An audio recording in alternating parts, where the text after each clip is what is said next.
Well, hello, boys and girls. It's when I feel like good o'clock.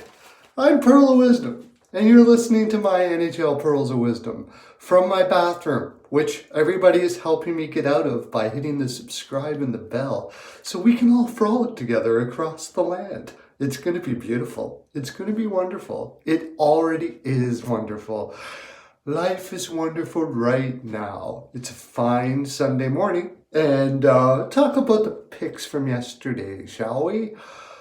All right. We have I picked the Canes to win, but guess what happened? Guess what the universe decided to throw our way yesterday? Didn't tell me or anyone that Reimer was playing until the very last second. Isn't that lovely? I would not have picked the Canes if Reimer was in net. Reimer seems like a really good guy. What did Don Cherry said one time about one of his goaltenders? He said he would have been an awesome goaltender if he could stop pucks. Reimer seems like the same thing. Awesome dude. Great guy. Just can't stop pucks. That's all.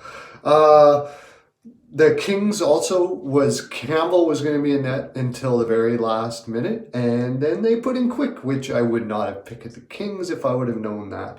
And the Preds also did the same thing.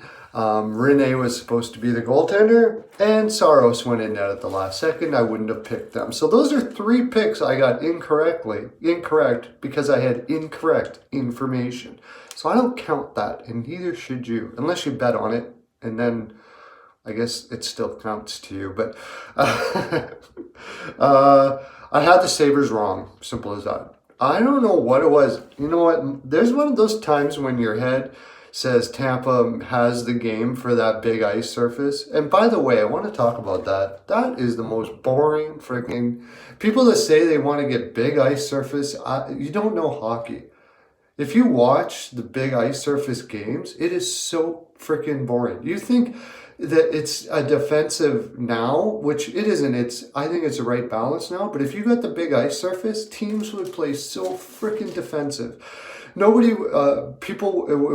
a less aggressive game because if you go into the corner to get a puck or to hit somebody, you put yourself out of position. Anyways, it's my little rant about that. I hope it never happens, and I doubt it will, because we have good hockey minds in the NHL. Yes, we do. I'm proud of the Hawks pick. Also, I took the Wild too. So anybody who took Wild straight up because of what I did, awesome for you, man. You made some big money. I'm proud of my Hawks pick, even though they lost. They were up 2-0 early. I said they were going to be playing a much better brand of hockey. Now, Coulaton has been doing some, what you would call housekeeping, trying to get early in the season, get people on board by cutting them, by not playing them, having them sit on the pine like Seabrook and stuff like that, just to give their head a shake and say, look, you know what, we need max from you, dude. You're not just here because you make a certain amount, and yeah, you were a warrior at one time, but you're not being a warrior right fucking now. So that's basically what he did, and good for you, man. That was ballsy, and I think it's working for Chicago. So let's go for our picks today. Panthers versus the Rangers. Montembeault is in net. Now, I've always liked this kid. I just don't know how good he's going to be on a regular basis, and Rangers have Georgiev in net. The thing is, Trocheck is back for Florida. That brings back their creativity. Florida has been having tough time with their creativity. A lot of it is the fact that they're getting used to Q's system, but you're going to see them start becoming more creative now. I'm leaning towards the Panthers here, 3-2, but this is a really tough game. But if you want to go for it, I would say. Dallas, I guess Sagan is out. I didn't even know. Klingberg is out. There's another player too, a very big player for them that's out. Basically, they've been hit by injuries quite a bit. They're playing against a Jets team that's just coming back home. There's a lot of internal issues going on with the Jets, by the way. Paul Maurice should be getting a big pat on the back for what he's doing for this team. Dallas is playing like they kind of have a second chance. Like they believe in themselves. This is a really, really, really tough game. I gotta take the Jets 4-2 simply because of the injury issues with Dallas. Actually, Bishop will be in net. Make it like 2-1. Very tough game. I would probably go the under here, especially if Hellebuyck is in net, because those are two very strong goaltenders. Dallas plays a strong defensive game. I don't know if I would pick the game, but I would definitely pick the under here. There you go.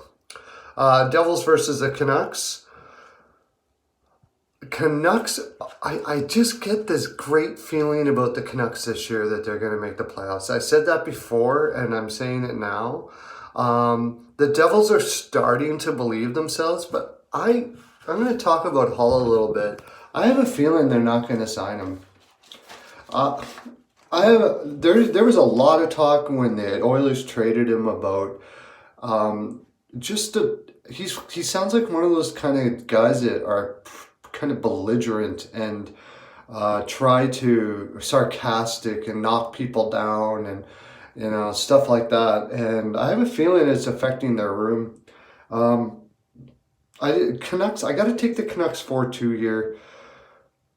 Especially, I think Blackwood will be in net for the Devils, so that gives it a little more of a chance that the Devils win. But I think they're on a back-to-back. I'm taking the Canucks 4-2. That's enough. That's enough. Red Wings versus the Knights. The Red Wings are playing like I said that Balsillie was going to start doing. Just go out and have fun, kids. Play at the best of your ability. The Golden Knights, I believe Subban's going to be in net. He played really well last time, but he's been known to be very consistent. This is a game that you might want to throw some money on to get some big scratch, because I imagine you'll get some pretty good odds for the Wings. I think it's possible the Red Wings win this game. I'm going to take the Red Wings 4-2. Why not? Why not? Just do it. Leafs and the Blackhawks both on a back-to-back. I think the Leafs kind of got ahead of themselves and were believing that they were better than they were, and they're starting to come around now. Mitch Marner's out. I love the way Chicago played, and Lehner's going to be in net for them, and Hutchinson for the Leafs. This is another big money card. You could probably get some really good odds. I'm taking Chicago 3-2, and I'm proud of that. And Flyers versus Boston. Flyers are on a back-to-back. Hart is in net. I got to take Boston here. I think they're just refocusing. They got a little bit of a spanking to remind them of how they have to play. DeBrusk is out, which really affects their overall. The thing about the Flyers here is they have probably at this point more depth. The only thing is that top line against. I don't see where the Flyers have anything to combat their top line besides Carter Hart. Carter Hart can win this all by himself. We're all going by odds here, right? I think it's about a 30% chance that the Flyers win this. So I got to take the Bruins. I'm taking them 3-1. It's my full 42%, boys and girls. It's all I have to give. I got to have myself a nap or two before the games start. I'm going to meditate on just the wonderful energy to all of you today. Just wait for it. Wait, just think and think. When it comes, go, oh, that's Perlo's energy coming right at me right now. It's coming. Just wait. It's wonderful. You're going to bask in the frolic and glory of it. And we're going to be even greater than we are, because you're going to subscribe, and we are going to have such frolic in the world. Have a great day. Lots of love to you.